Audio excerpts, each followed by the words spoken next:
오늘부터 후회 없는 행복한 삶 이런 주제로 전도서 강의를 하겠습니다. 한번 따라해 보시겠습니까?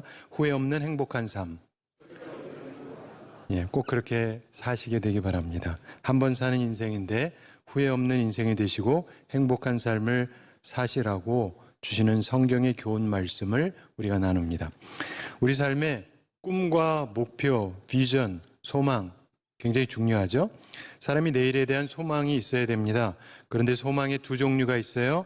하나는 참된 소망, 하나는 헛된 소망이 있습니다. 참된 소망, 온전한 꿈과 목표를 가지면 만족도 얻고 후회 없는 인생을 살 수가 있습니다. 행복한 인생을 살 수 있어요. 그런데 인생에서 잘못된 소망, 헛된 소망, 이걸 가지면 결과가 나쁩니다. 결국 크게 실망할 수밖에 없습니다. 문제는 대부분의 사람들이 헛된 소망을 가지고 산다는 것입니다. 이런 우스갯소리가 있어요. 치매 마지막 단계 증상에 대한 얘기입니다. 남성이 치매 마지막 단계에 이르면은 부부 사이가 나쁘다가도 갑자기 좋아진답니다. 왜 그러냐? 자기 부인이 딴 여자인 줄 알고 착각해서 갑자기 좋아진대요. 소위 헛생각한다 이런 얘기죠. 유머입니다. 인생에 관한 헛된 소망으로 사람들이 흔히 품는 세 가지가 있습니다. 기억하시고 주의하셔야 됩니다. 첫째, 노력하면 다 된다 이런 생각이에요. 인생 살면서 노력만 하면 무엇이든지 얻을 수 있다 이렇게 생각하는 분들이 있어요. 물론 노력으로 얻을 수 있는 것이 많이 있습니다. 그래서 그런 확신을 가지고 사는 사람들이 꽤 많은데, 그렇지만 노력이 모든 것을 얻게 하지 못합니다. 우리에게는 수많은 한계가 존재하거든요. 고3들 공부 다 열심히 합니다. 자기 딴에 노력해요. 그렇다고 노력해서 전부 원하는 대학에 들어가지 못합니다. 청년이 취업 준비하죠. 노력을 해요. 그렇다고 노력해서 모두 원하는 회사에 들어가지 못합니다. 물론 노력이 필요하죠.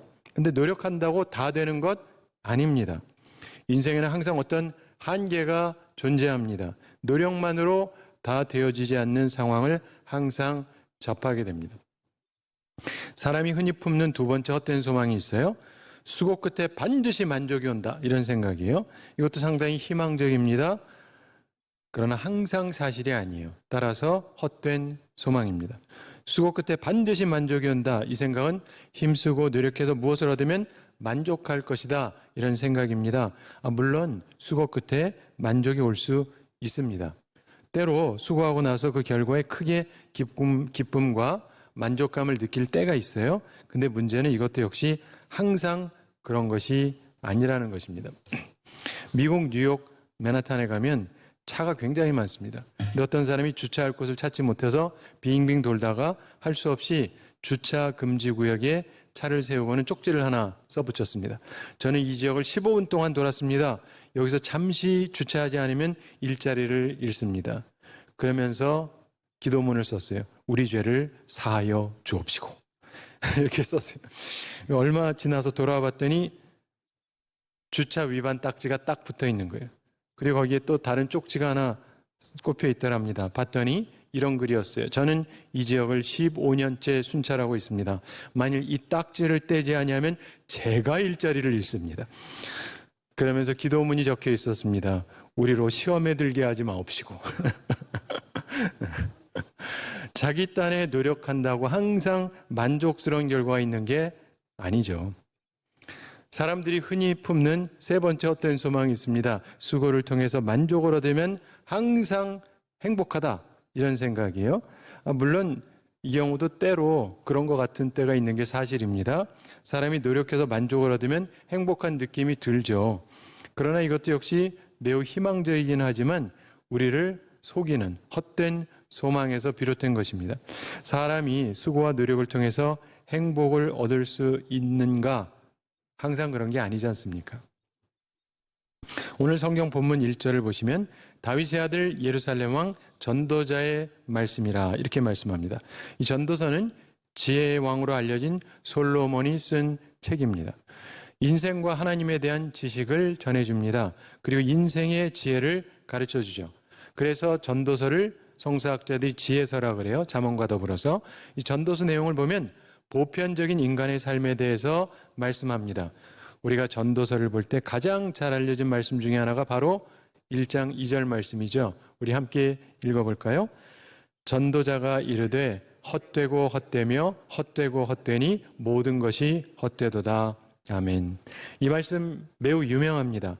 많은 분들이 전도서 하면은 비관주의적인 책이라고 생각하는 경향이 있어요. 이 구절 때문에. 그런데 전도서를 총체적으로 잘 살펴보면 비관적인 내용이 아닙니다. 우리에게 참 지혜, 진정한 지혜가 무엇인가를 가르쳐 주고 있습니다. 그런데 참된 지혜를 온전히 이해하기 위해서는 우선 모든 것이 헛되다는 걸 알아야 된다, 이런 말씀이에요. 즉 헛된 소망을 버려야 된다는 것입니다. 그래야 후회 없는 삶을 살 수가 있습니다. 본문에 헛되다 이 말은 호흡하다 이 말하고 동일한 의미를 갖습니다. 이 말은 우리가 숨을 쉬죠. 호흡하지만 언젠가 그치고 죽잖아요. 그런 것처럼 일시적이고 덧없고 만족스럽지 못한 것을 표현하는 말입니다. 그런데 그렇다고 한다면 말 그대로 모든 것이 헛된 것인가요? 전도서가 우리에게 가르쳐주고자 하는 내용은 인생의 허무함 가운데서 진정한 행복의 비결이 무엇인가를 가르치고자 하는 것입니다. 인생은 허무하다, 그러니까 대충 살다가 대충 죽어라, 이런 얘기가 아니에요. 인생은 허무하다. 그러므로 진정한 행복의 비결이 무엇인지를 알아라. 바로 이 말을 하기 위해서 헛되고 헛되며 헛되고 헛되니 모든 것이 헛되도다, 이 말씀을 하는 것입니다. 이것은 근본적으로 하나님을 아는 지식에서 나오는 것입니다. 잠언에서 하나님을 경외하는 것이 지혜와 지식의 근본이라고 말씀하죠. 그리고 하나님을 알면서 보면 인간의 많은 부분이 헛되다는 것을 알게 된다. 이게 전도서 말씀이에요. 인간의 모든 수고는 헛된 것이다. 그것은 세 가지 이유 때문이라고 말씀을 합니다. 따라서 우리가 참된 소망을 갖기 위해서 우리 인생의 실체를 먼저 봐야 됩니다. 하나님 말씀은 우리 인생의 실체를 보여줍니다. 헛된 소망 버리고 삶의 실체를 바라봐야 한 번 사는 인생을 후회 없이 살 수가 있습니다. 삶의 실체를 잘 보잖아요.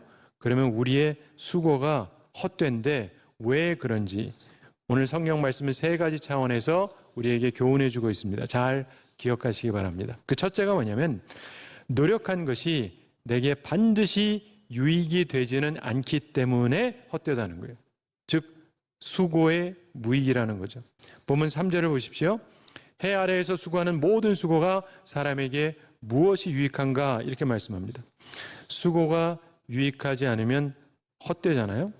본문이 말씀하는 헛되다, 이것은 주로 우리가 행하는 여러 가지 수고를 뜻합니다.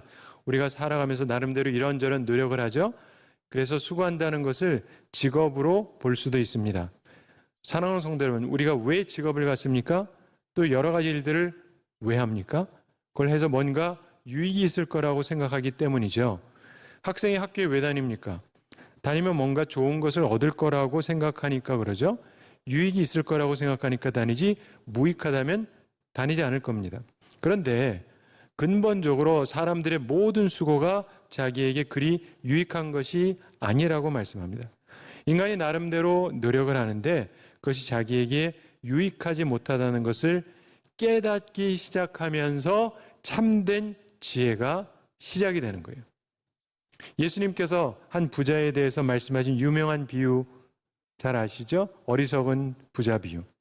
한 부자가 풍년을 맞았습니다. 그래서 큰 수확을 거뒀어요. 창고에 가득 채우는데도 모자랄 정도예요. 그래서 새 창고를 짓고 쌓아야 될 정도로. 그리고는 이제 즐기리라 그럽니다. 근데 하나님께서 그날 밤 그를 데려가실 거예요. 그러면 그가 했던 그 모든 수고가 그에게 유익한 것이 됩니까? 전혀 그렇지 않죠. 이처럼 우리는 많은 수고를 하지만 그것이 우리에게 꼭 유익하게 되는 것은 아닙니다. 그래서 헛되다는 것이죠. 사람이 살면서 보면 인생은 끊임없는 수고의 연속입니다. 다람쥐가 쳇바퀴 돌듯이 사람이 끊임없이 수고하면서 삽니다. 물론 이것이 전적으로 무익한 것은 아니에요. 일을 하니까 돈도 벌고 필요한 것도 얻습니다. 공부하니까 지식도 얻고 나름대로 얻는 이익이 있습니다. 그리고 우리 인간 삶에서 어떤 가치가 있다고 생각되는 것을 얻기 위해서는 수고하는 것이 필요한 조건이죠.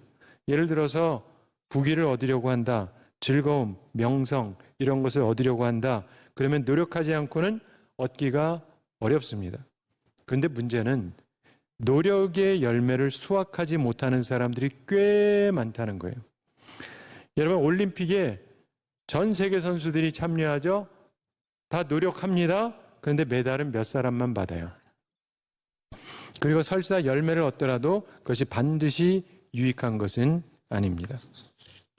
삶의 실체를 보면 인간의 수고가 헛된 것인데 모든 것이 헛된 두 번째 이유가 있습니다. 우리가 혹시 노력해서 원하는 것을 얻었다 해도 만족이 있는 것이 아니기 때문이에요. 즉 만족이 없다는 게 문제입니다. 성취감은 있지만 만족은 없어요. 본문 8절에서 모든 만물이 피곤하다는 것을 사람이 말로 다 말할 수는 없나니 눈은 보아도 족함이 없고 귀는 들어도 차지 아니하는도다, 이렇게 말씀합니다. 눈도 귀도 만족함이 없습니다. 사람은 노력해서 원하는 것을 얻으면 순간적인 성취감은 있어요. 그런데 완전한 만족감을 얻지는 못해요. 사랑하는 성도 여러분, 자기 나름대로 우리가 수고도 하고 직장을 갖기도 하고 좋은 직장을 가졌다 혹은 좋은 사업을 시작했다 그러면 성취감이 있습니다. 처음에는 나름대로 재미도 있어요. 근데 인생이 지나면 다 비슷합니다. 처음에는 새로운 맛이 있죠. 새롭게 다른 직장을 가든가 다른 사업을 한다 그럼 다시금 조금 새로운 맛이 있기는 해요. 그렇지만 인생이라는 게 직장도 그렇고 사업도 그렇고 다 그냥 다람쥐 쳇바퀴 돌듯이 비슷해요. 항상 돌아갑니다. 그리고 지나면서 보면 그냥 단조롭습니다. 그런데 인생을 살면서 보면 이러한 헛됨, 수고의 무익 속에서 살아간다는 것을 4절부터 7절에서 설명을 해요. 이건 자연만부를 통해서도 설명을 하는 겁니다. 단조롭다. 4절에서 땅에 대해서, 5절에서 태양에 대해서, 6절에서 바람에 대해서, 7절에서 물에 대해서 설명합니다. 사랑하는 성도 여러분, 잘 아시는 대로 땅이라는 건 항상 그대로 있죠. 5절에 보시면 태양에 대해서 말씀합니다. 해는 뜨고 해는 지되 그 떴던 곳으로 빨리 돌아가고, 무슨 말입니까? 해가 동쪽에서 뜨는 것처럼 보이죠. 그리고 서쪽으로 지는 것으로 보여집니다. 그리고는 그 다음 날이 되면 또 동쪽에서 떠오르는 것으로 보여지죠. 여기서 이야기하는 것은 해가 열심히 도는 것처럼 보이지만 그래봐야 똑같은 일만 하고 있다, 이런 말입니다. 해가 열정적으로 일을 하고 있는 것처럼 보이지만 다람쥐 쳇바퀴 돌듯이 그냥 똑같은 것만 하고 있다, 이런 이야기죠. 그러면 바람은 어떻습니까? 바람은 굉장히 자유롭게 부는 것 같습니다. 6절에서 바람은 남으로 불다가 북으로 돌아가며 이리 돌며 저리 돌아 바람은 그 불던 곳으로 돌아간다고 말씀합니다. 무슨 말입니까? 바람이 이쪽 저쪽으로 돌아봤자 결국 어떤 틀 속에서 이게 그냥 돌아가고 있다. 그래서 계속 그런 순환을 연속하고 있다, 이런 말입니다. 7절의 물도 마찬가지입니다. 물은 끊임없이 흐르죠. 그러나 결국 중력에 의해서 전부 다 바다로 몰려갑니다. 그러면서 계속 같은 일이 반복되고 있는 것입니다. 그리고 이런 것들로 인해서 본문 8절에서 이야기하는 것처럼 만물의 피곤함을 사람이 말로 다 표현할 수 없습니다. 그저 끊임없이 돌아갑니다. 그러면서 특별히 중요한 것은 만족이 없다는 거예요. 족함이 없다. 8절 후반 본문에서 눈은 보아도 족함이 없고 귀는 들어도 차지 아니하는도다, 이렇게 말씀합니다. 아까 말씀드린 것처럼 수고하는데 왜 무익하냐 하면 우선 원하는 것을 잘 얻지를 못하고요. 문제는 혹시 얻어도 성취감은 있지만 계속되는 만족감이 없다는 거예요. 내가 좋은 학교, 최고의 학교 들어가면 만족하냐? 성취감은 있는데 만족감은 없어요. 내가 큰 돈을 벌면 만족하냐? 성취감은 있는데 만족감은 없어요. 사람에게는요, 성취감은 있지만 만족이 잘 없어요. 가장 대표적인 예가 있습니다. 인류 역사를 보면 가장 부자였다라고 사람들이 생각하는 록펠러라는 사람이 있죠. 이 사람과 관련된 유명한 일화가 있습니다. 그에게 누가 질문을 했습니다. 당신은 세계 최고의 부자입니다.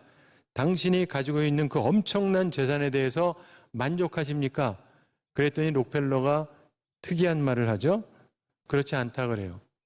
그래서 질문했습니다. 그러면 얼마나 더 가지면 되겠습니까? 그때 록펠러가 뭐라 그랬느냐? A little bit more, 조금만 더.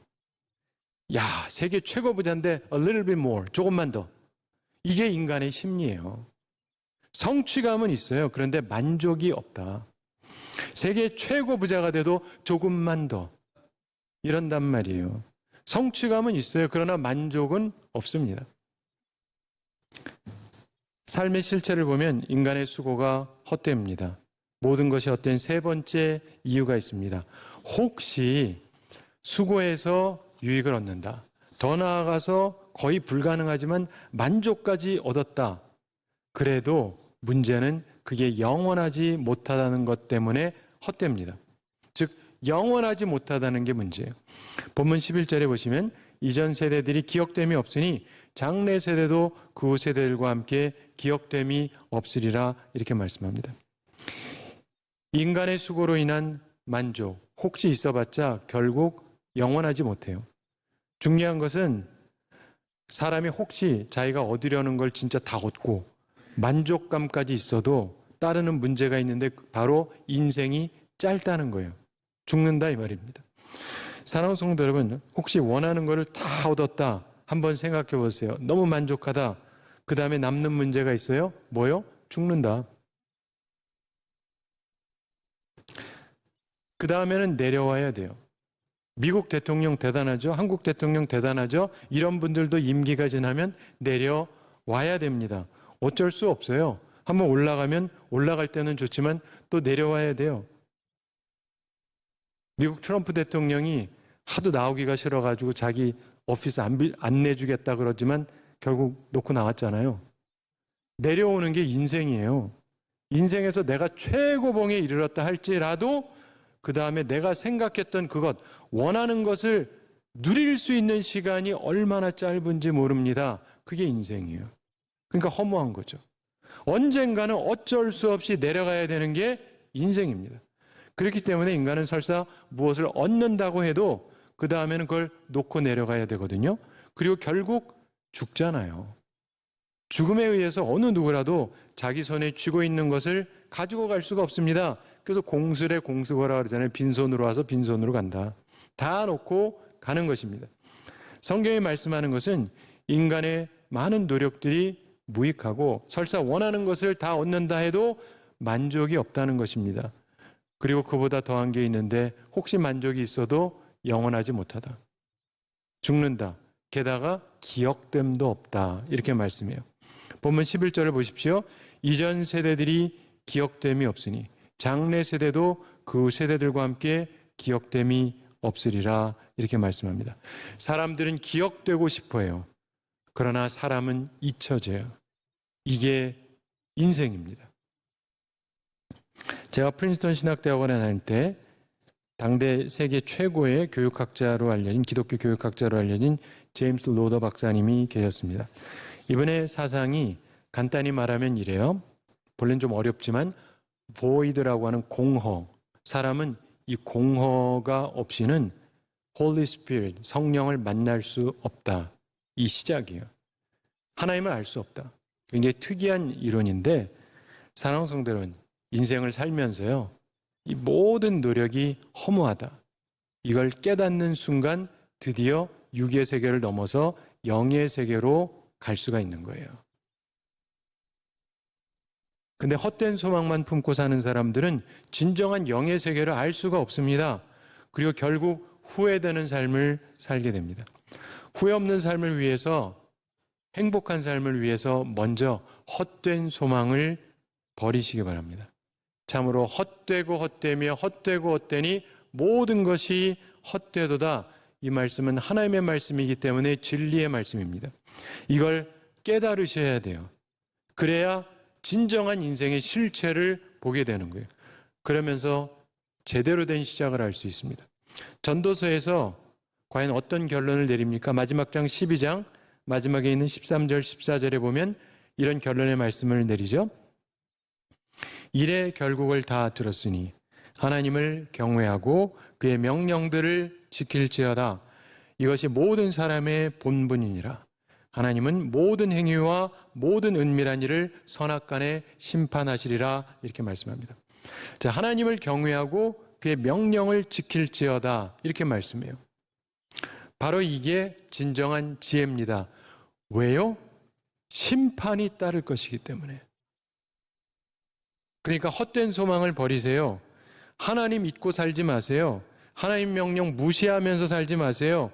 헛된 소망 가지고 이 세상에서 죽어라고 노력해도 그리 유익하지도 않고 만족도 없고 설사 유익하고 만족함을 느낀다 할지라도 이 모든 것은 순간에 불과합니다. 우린 전부 죽게 돼요. 영원한 게 없어요. 그리고 주님으로부터 심판을 받게 되잖아요. 따라서 그림자를 쫓지 마시기 바랍니다. 실체를 보셔야 돼요. 허상을 따라서 달려가지 마세요. 사막에 있는 신기루를 보면서 헛된 소망 따라 살아가면 안 됩니다. 근데 그런 사람이 생각보다 굉장히 많아요. 세상엔 가득 차 있고, 죄송하지만 심지어 교회 다니는 분들도 그런 분들이 의외로 많이 있습니다. 그렇게 살면 인생 끝에 남는 건 후회밖에 없어요.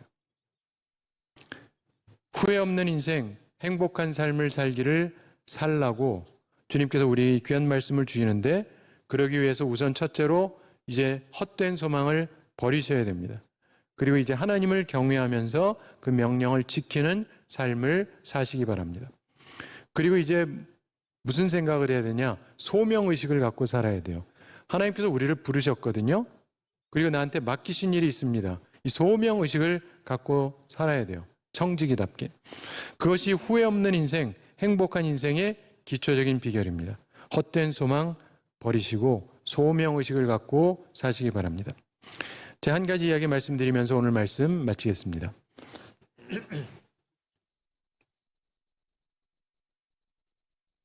사막을 여행할 때면 인도자가 꼭 필요하다 그러죠. 일단 길이 없어요. 길이 어딘지를 알 수가 없어요. 사막을 잘 아는 인도자를 따라가야 됩니다. 근데 중요한 건 그 인도자가 확실해야 되고 그분에 대한 믿음이 있어야 돼요. 근데 사막을 가다 보면은 물이 없잖아요. 물이 떨어질 수도 있습니다. 그러면 마음은 급한데 가다가 간혹 가다 보면 신기루라는 게 보입니다. 영상으로 찍은 거 보신 분은 아시겠지만은 진짜 저희 보여요. 물이 보여요. 오아시스가 있는 게 보여요.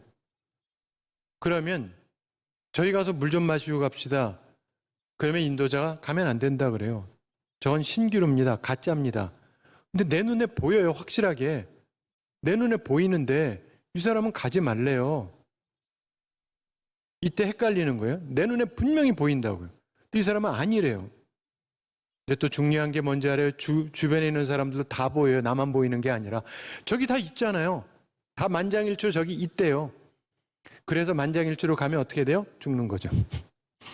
없는 거니까. 그래서 중요한 거는 내 생각이 어떠냐, 내가 보이는 게 어떠냐, 주변 사람들이 어떠냐가 중요한 게 아니라 인도자의 말을 따라가야 돼요. 우리 인생에서 인도자 되시는 여호와는 나의 목자시니, 여호와 하나님, 그리고 예수 그리스도를 나의 인도자로 삼고 살아야 돼요. 그리고 하나님의 말씀을 그대로 믿고 따라가야 돼요. 때로 살다가 보면 내 눈에 분명히 그거 말고 여기 보여요. 이것만 가면 된다니까요. 근데 그러시면 안 되는 거예요. 제 신기루이기 때문입니다. 사랑하는 성도 여러분, 후회 없는 인생을 살려면, 참된 행복한 인생을 살려면 헛된 소망 버리셔야 됩니다. 내 눈에 확실해 보여도, 다들 그렇다 그래도 주님이 아니라면 아닌 거예요. 그리고 참된 소망 되시는 주님 바라보면서 우리가 후회 없는 삶, 행복한 인생을 살아가는 우리 모두가 되기를 우리 주님의 이름으로 축원합니다.